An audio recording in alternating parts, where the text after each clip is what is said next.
Nchi haijengwi kwa malalamiko ya jukwani peke yake. Nchi inajengwa kwa kukaa mezani, kwa kuzungumza. Na rais wetu ameonyesha njia.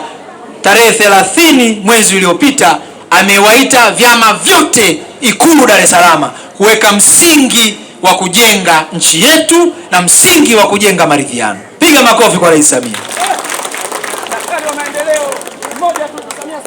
Hata leo hii ukigombana na mke wako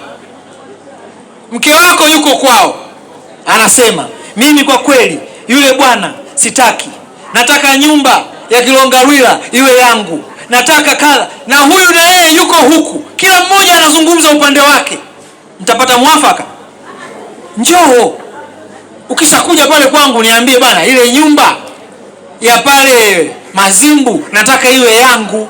Halafu na mimi nitakwambia ile nyumba sio yangu, ile nyumba inamilikiwa na baba yangu, ni ya urithi.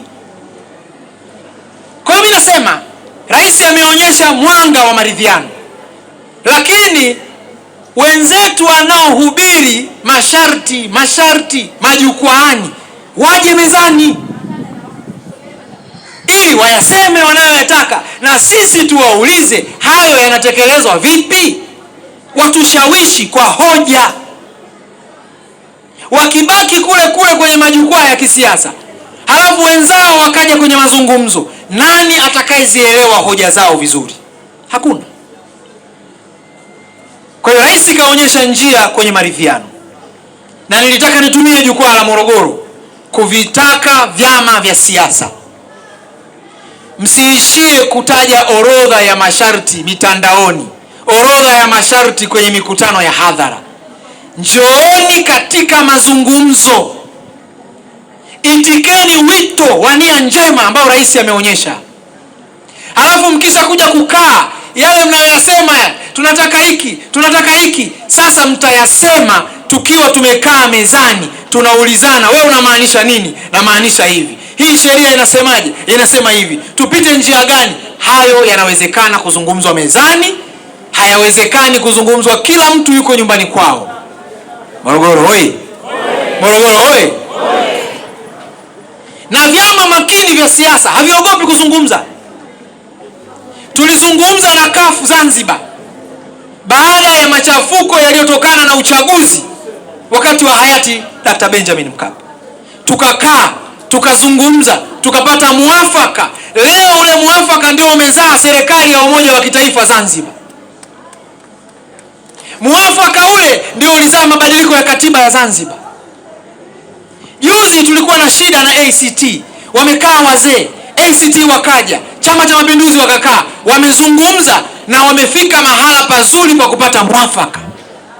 Lakini huwezi kupata muafaka wewe mwanamke huko kwenu unaongea na wazazi wako, mwanaume na yeye yuko Morogoro mjini haja kusikia hoja zako vizuri, halafu mnasema mnasuluhisha ndoa. Mtapata suluhu? Mtapata suluhu? Suluhu lazima uje ukutane na mwenzako.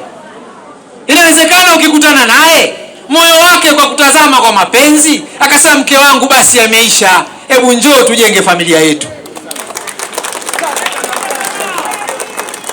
Hapo vipi?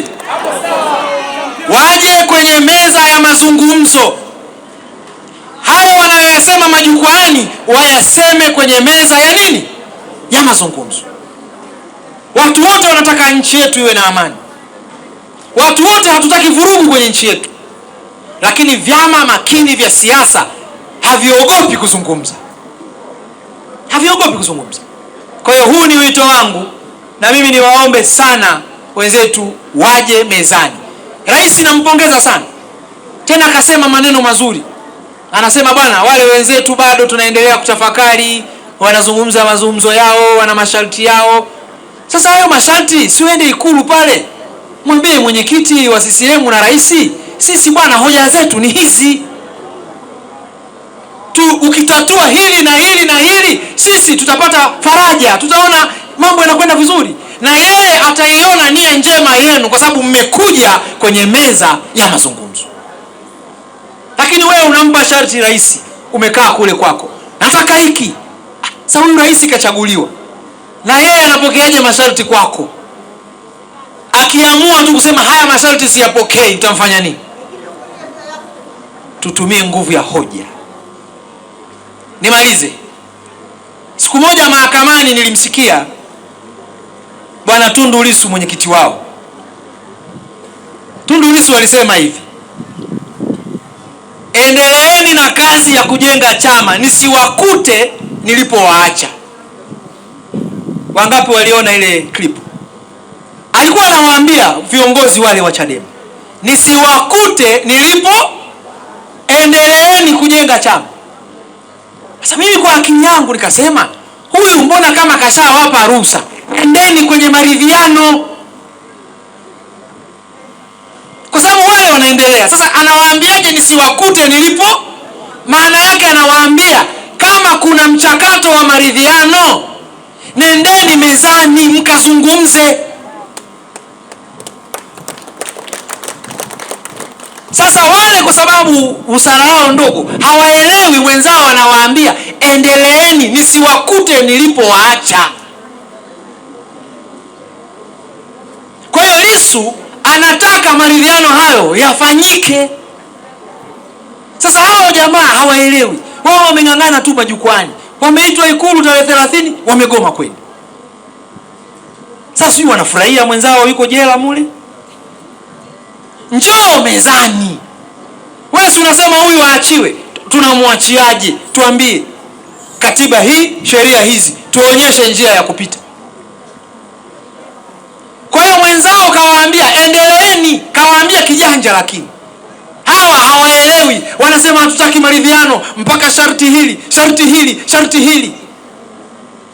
Sasa wewe, mimi nimegombana mimi na mke wangu, yule amekaa kwao na wazazi wake, mimi sitaki kurudiana naye mpaka sharti hili, sharti hili, sharti hili. Si uje tukae mezani tuzungumze? Hayo unayosema kule kwenu yaseme mbele ya viongozi wa dini, tukusikilize na wewe utusikilize. Manake mengine ni ya faragha, hatuwezi kuyasema majukwaani.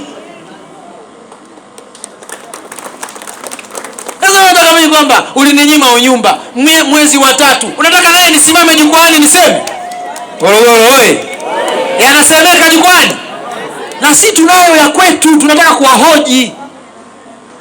Hii itawezekana kama wakija kwenye meza ya mazungumzo, na dunia nzima wanafanya hivyo, na rais ameonyesha njia. Mimi nampongeza sana rais wetu, ameonyesha njia, na tena ametoa kauli ya ustahimilivu kwamba wenzetu bado wanatafakari. Maana yake hajafunga mlango.